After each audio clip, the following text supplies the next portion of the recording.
assunto.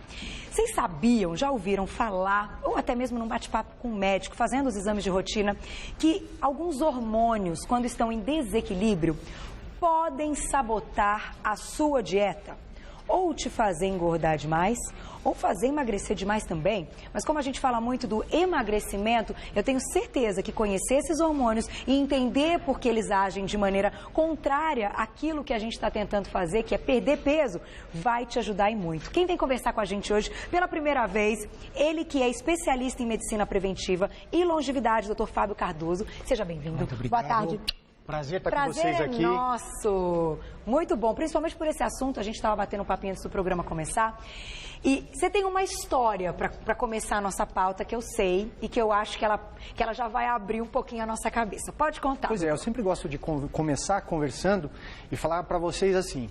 A grande maioria das vezes que a gente fala em será que o hormônio está me atrapalhando?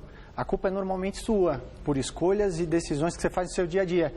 Falta de sono, estresse, exercício físico faltando, alimentação inadequada, com muita comida processada, tudo isso parece que só faz mal para o resto da tua saúde. Mas não, também dificulta a produção, causa desequilíbrios hormonais que vão gerar o quê? Uma perpetuação. Eu sempre brinco assim, quando o ser humano foi criado lá há 50 mil anos atrás, o ser humano tinha duas preocupações todo dia que acordava. Um era procurar comida, a outra era não virar comida.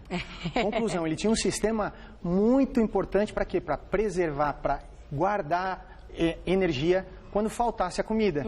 Em compensação, ele tinha também um mecanismo para acelerar ele quando ele precisasse correr atrás da comida ou não virar comida. O que aconteceu? Nós ganhamos esses genes. Então, nós temos uma tendência de quando a gente faz escolhas erradas e cada vez faz menos, se esforça menos, faz menos atividade, o que acontece? O corpo se adapta para gastar menos energia ainda. E aí a gente vai ganhando o quê? Vai ganhando a gordurinha branca, que serve como depósito. E a gente achava que antes ela era quietinha, ela não fazia nada. Ela só servia de depósito. Hoje em dia a gente sabe que ela tem vida própria.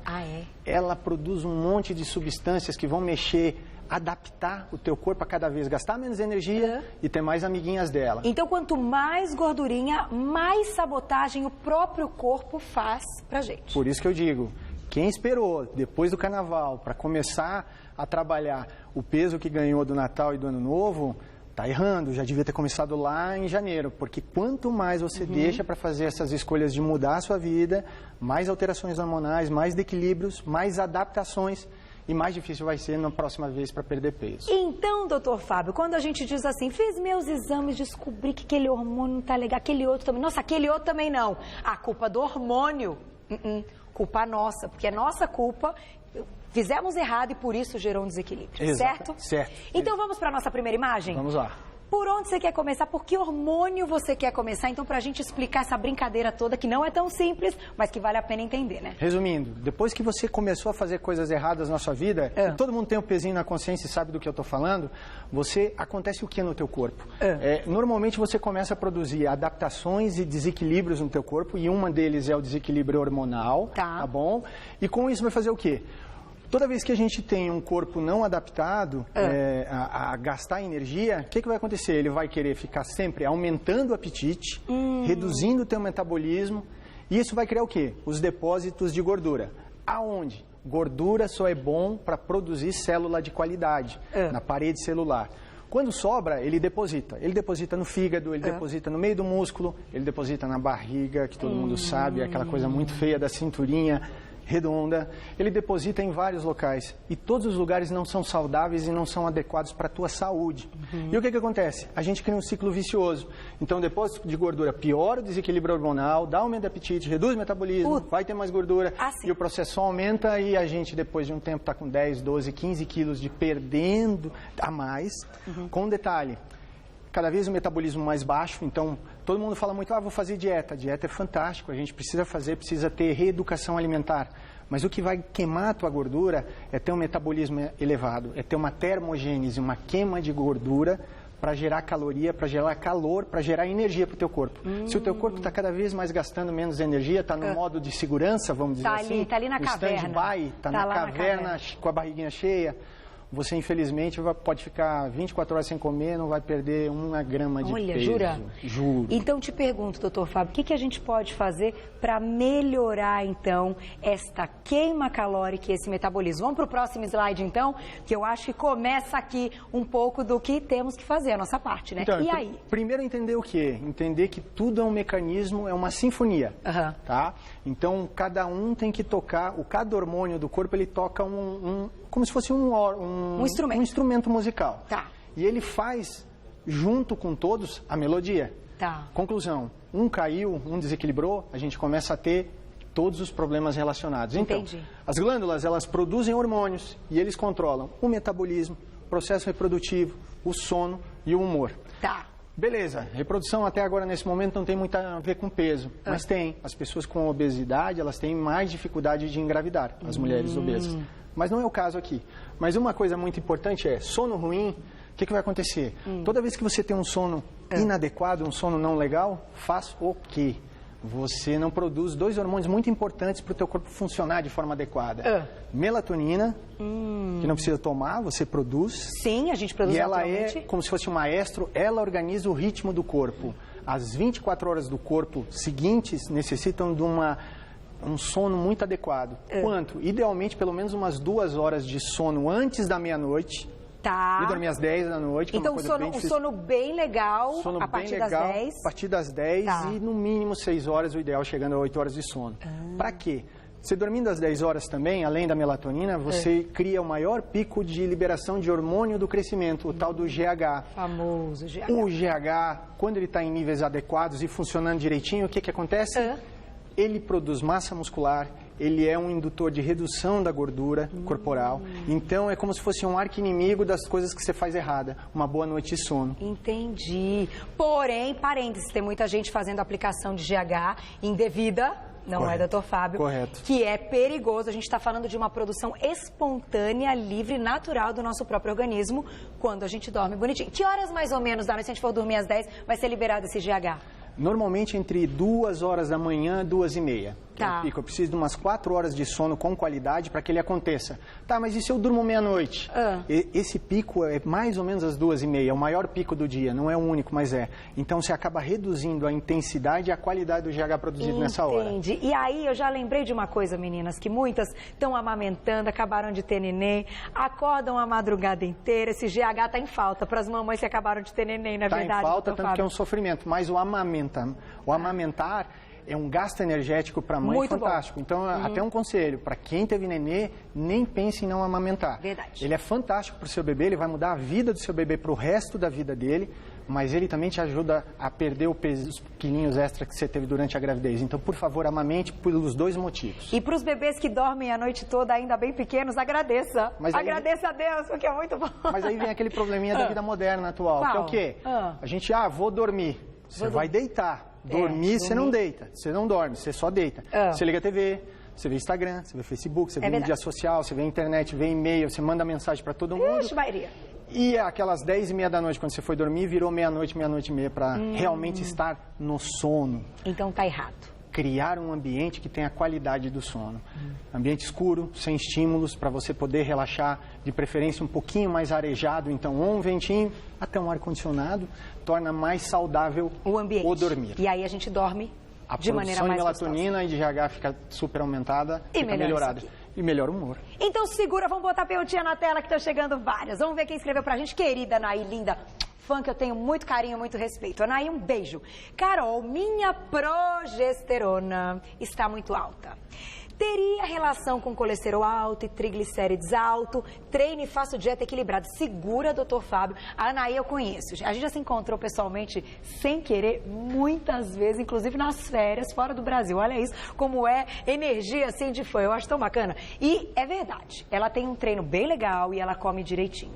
Você já me conta o que essa progesterona alta faz. E lembrar que a progesterona também está ligada a testosterona e outros hormônios.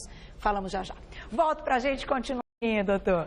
Então vamos aproveitar e vamos falar um negócio super legal. Fala um negócio que o Renato acabou de falar. A gente está falando em emagrecimento. Isso. E obesidade está muito relacionada com inflamação, processo inflamatório. A gordura, ela libera determinadas inflamações, determinados processos, substâncias inflamatórias, que isso piora qualquer processo no corpo. Toda inflamação gera inchaço, gera edema e dificulta a comunicação entre as células e aí o metabolismo desanda. Sabe qual é um lugar onde a gente tem a inflamação, normalmente, se não tomar cuidado, extremamente importante durante o teu dia? Na boca. Então, saúde bucal, qualidade, cuidar dos dentes, cuidar da higiene bucal é um primeiro passo para você ter saúde. Do corpo todo. Do corpo todo. Concordo com você. E a gente diz isso todo dia, e, gente, é verdade. Não estamos falando à toa, não. Isso é importantíssimo, inclusive, para você mastigar os alimentos e comer o alimento que você já vai contar o que é bom. Vamos, então, para a pergunta da Anaí. Vamos retomar daí. Ela comentou que a progesterona dela está alta. Vamos aproveitar e entrar nesse grupo, então, desses hormônios. São hormônios sexuais, assim que a gente chama? A gente fala porque eles têm funções que a gente sempre imagina voltadas à parte de homem e mulher e parte sexual. A progesterona, os estrogênios e a testosterona. Nós precisamos de um equilíbrio entre eles, nem a mais nem a menos. O principal desequilíbrio que a gente tem nessa condição é o quê? É doses baixas de progesterona nas mulheres de hoje, por vários motivos, e doses altas de estrogênio. O estrogênio, você pega um homem e uma mulher, 1,70 m, 70 quilos. Eles podem ter a mesma altura e o mesmo peso, mas eles têm corpos diferentes, né? Sim. A mulher tem as curvas. Quem que dá curva na mulher? É o estrogênio. Ele deposita a gordura em determinados locais. Então, ele deposita nos quadris. Entendi. Tá? Tira um pouquinho da cintura, né? Mas em excesso, o que acontece? Famosa pera. A gente fica com aquele quadrilzão enorme, que não é bonito e não é saudável. Essa é a primeira conta. Então, a gente tem normalmente um desequilíbrio, um desbalanço entre a quantidade de estrogênio com a progesterona. Tá. O que acontece? O principal problema para a Anaí não existe um grande problema em doses muito dentro da normalidade ou um pouquinho elevadas da progesterona. Tá. Na verdade, a gente sabe que isso reduz inchaços, reduz deposição de gordura. Tá? Então é uma coisa bem interessante para ela. Bom. Para ela não é um problema. Dependendo do nível, se é um nível só um pouquinho mais alto, é até uma proteção frente aos usos de estrógenos. Entendi. O problema é quando o estrogênio O problema é o está inverso. alto. Progesterona muito baixa e estrogênio muito alto. E que aí também há uma dificuldade de engravidar. Sem dúvida. Que aí é um grande problema, por isso que muitas vezes as mulheres têm que passar por reposição hormonal. Já vamos falar de reposição hormonal. Segura que isso é um assunto para daqui a pouquinho. E a testosterona, doutor Fábio? Porque a gente costuma dizer que os homens queimam mais gordura, têm o metabolismo mais acelerado, porque os homens têm testosterona, mas a gente também tem um pouquinho. Tem um pouco, super importante. E é por isso que você e o marido resolvem chutar o pau da barraca no final de semana. Os dois ganharam 2 quilos. O maldito, na terça-feira, já está com o peso normal. E você mulher... carrega um peso pela semana inteira. Por quê? Por várias coisas. Uma delas é que a gente tem muito mais massa muscular que a mulher em média. E essa massa muscular, uma das coisas que induz é a testosterona. O homem tem, em média, 17 vezes mais testosterona que a mulher. Entendi. Só que é adaptada a ele. Não adianta pegar e dar um caminhão de testosterona para uma mulher que você vai ter efeitos colaterais graves. Sim. E definitivos. E perigosos, né? E perigosos, consequentemente. Então, o certo sempre é o equilíbrio. É buscar o quê? Como é que a mulher pode fazer para dar um boost, para dar uma melhorada na testosterona? Botar sono com qualidade, que nós já vimos, e botar exercício físico. E exercício físico não é aquela esteirinha, vendo a TV, andando a 3 km por hora, migué. Não é isso, tá muito longe disso. Eu brinco que é vendo a borboleta. É fazer o que você mostrou ali, é suar. É ter um esforço físico induzido. Quando a gente faz isso, nós estimulamos alguns hormônios, um deles é a testosterona, e nós fazemos uma coisa fantástica. Você lembra que eu te falei há pouco tempo que a gente tem um problema de comunicação entre as células? Sim. E o metabolismo só funciona? Isso está na membrana, a parte mais externa da célula. Quando a gente faz exercício, é como se a gente fizesse uma esponjinha e limpasse.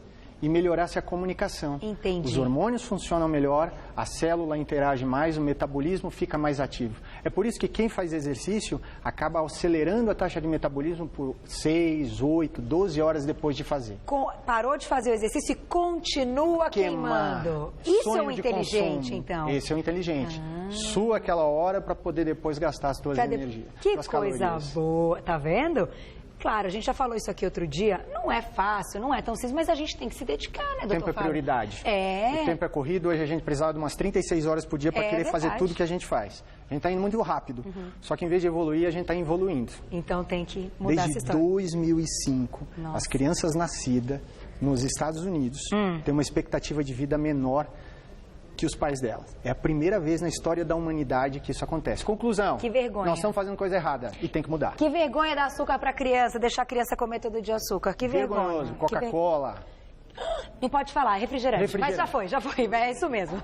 Vamos então para o próximo. Vamos para uma perguntinha, diretor? Vamos lá, tem perguntinha na tela. Ai, que lindo isso, gostei. Colocou várias fotinhos. É a Mazinha. Um beijo para você, obrigada. Olá, Carol, gostaria de saber qual a relação do anticoncepcional com o desequilíbrio hormonal e se está relacionado com o peso. Tem aquela velha história, as meninas que precisam tomar pílula, que tomam a pílula para controlar o lance da gravidez e muitas os ovários policísticos, engordam, doutor Fábio. Hoje em dia, os anticoncepcionais mais modernos, eles têm 7 vezes menos hormônio do que os primeiros. Tá. Então, o efeito é muito menor. A gente tem, na grande maioria das vezes, um ganho de peso muito pequeno. Tá. Mas eu sempre dou o conselho assim, para aquela pessoa que está querendo emagrecer e não consegue, reveja com o seu ginecologista seu método anticoncepcional. Talvez existam outras opções que tiram essa opção de estar te amarrando para você perder peso. E aí, deixa de tomar pílula e pode passar para um outro método. Outras opções, como então, vale esse papo com o ginecologista? Vale esse papo, sem dúvida. Tá, se a pessoa já está fazendo uma alimentação legal, atividade física, e ainda assim não está vendo o resultado, de repente pode ser a pílula. Mais um detalhe. Mas não vamos colocar a culpa só nela, né? A gente tem que fazer a nossa parte. Vamos para o nosso último slide, que vai fechar isso que a gente está dizendo, porque tem mais 2 hormônios que eu quero te perguntar, que tem tudo a ver com o momento que a gente está comendo aqui, ó. Tem o lance do cérebro e tem aquele lance de saciedade. Por que tem gente que tem fome o dia inteiro e quer comer o dia inteiro? Por um motivo. Em primeiro lugar, a ansiedade, ela gera várias adaptações. Fome, a sensação de fome ou de não ter fome, de estar saciado, envolve só 17 hormônios dentro do corpo, dentro do cérebro e no resto do corpo. Tá. Conclusão, os desequilíbrios são muito comuns. Tem 2 muito importantes. Os 2 são produzidos no estômago. Tá. Grelina, o nome feio, mas a hora que está chegando a hora de comer, todo mundo lembra dele porque ele induz a fome, ele induz aquela vontade de comer enlouquecida. Então é a grelina. Grelina. Grelina. Nome feio para uma coisa que também faz feia, que dá muita fome. Dá muita fome. E tem uma coisa que controla, que dá saciedade, que é chamada a leptina. Ela age no corpo todo, também é produzida ali, mas ela age principalmente no cérebro. Para quê? Para deixar a gente mais saciado, para dizer assim, ó, não precisa comer. O problema dessa leptina, a gente com a idade vai cada vez mais perdendo a sensibilidade dos receptores na membrana a entenderem o que ela está mandando fazer. Não precisa comer. Então demora cada vez mais para isso acontecer. E o desequilíbrio gera o quê? Gera a vontade de comer exacerbada. Outra coisa, a tal da leptina é a tal da história do hormônio que diz assim, olha, o teu peso corporal, a tua memória corporal é de 100 quilos. Então você vai, faz uma dieta, beleza, esse aquilo, sofre para lá, fez uma dieta super radical, não se preocupou com a parte de olhar tua saúde. Você baixa, perde 20 quilos, fantástico. 2 anos depois, você voltou para os 100 e ainda botou mais 3 ou 4. A leptina é um dos gatilhos que faz você voltar ao teu peso corporal. Tipo a memória. Tua memória. Então, tratar ela com bom senso é fazer o quê? Não é fazer dieta louca. Tá. Não é fazer Nem dieta pensar louca. dieta louca? Nem pensar... Nem pensar em comer, passar longos períodos sem se alimentar. Então, aquela coisinha de comer a cada 3, 4 horas alguma coisa saudável, isso é extremamente importante. E te pergunto, então, pra gente fechar. Claro que ele vai voltar, eu sei que vocês adoraram. Chegaram muitas perguntas, né, Mar? Eu tenho aqui no meu Insta, aqui no meu celular, bombando. Você vai voltar. A gente vai falar um pouco mais da tireoide, que merece sempre uma atenção especial. Da insulina, do glucagon, que são coisas importantes para principalmente aquela gordurinha da barriga. Vamos fazer uma pausa sobre barriga, então, doutor. E aquela, sabe aquela gordurinha que dá nas costas, no sutiã? Vamos falar sobre ela também. Também uma gordurinha especial, aquela? Isso, tem aquela coisas. Quando põe o sutiã assim, fica marcadinho as bolotinhas. Exatamente. Mas só pra gente fechar, o que você diria, então, como dica pra gente diminuir essa ansiedade e diminuir essa fome e melhorar esses 2 hormônios que eles devem ser nossos amigos e não nossos inimigos, né? Eu sempre digo que quando a gente o papo é cabeça agora, mas a parte negativa da tua vida, ela tem que ser controlada. Relacionamentos, situações, o teu dia a dia. Tudo aquilo que te estressa exageradamente, se o problema não está em você, que você possa trabalhar, repense os seus convívios. Eles são muito importantes e são fatores para aumentar a tua morbidade, quer dizer, a chance de você ter doença, tua mortalidade e a obesidade como uma delas. Olha, então tem que tomar muito cuidado. O vilão está no seu dia. Tá no dia. De repente, um ambiente de trabalho que não te faz feliz. Isso. Alguém que te irrita profundamente, você tem que olhar para a cara todo dia, isso também pode acontecer. Pode. E situações que muitas vezes acontecem, mas porque a gente permite. Exatamente. Então a gente tem que tentar evitar quando descobre que elas também te tiram do sério. Amém. É mais ou menos isso. É isso. Muito obrigada, doutor Fábio. Uma aula, né, Prazer. gente? Muito bacana. Aprender sobre os hormônios é essencial. Sei que chegaram muitas perguntas. Façam todos os exames. Procurem sempre médicos. Façam aí esse check-up que a gente fala que é um check-up anual. Mas se você está achando que não está caminhando bem, você fez o check-up há 3 meses, faz de novo, não é verdade? Exatamente. Não tem problema nenhum. A gente não vai pecar pelo excesso quando a gente está falando de saúde. Então, quem quiser saber mais pode acessar o site, Dr. Fábio Cardoso. O site é o doutor abreviado fabiocardoso.com.br, doutor abreviado fabiocardoso.com.br. Muito obrigada, volte sempre. Adoramos você. Parabéns pela aula. E Juju, parabéns. Pauta aí, linda, produzida pela nossa Juju. Adorei. Um beijo e até a próxima.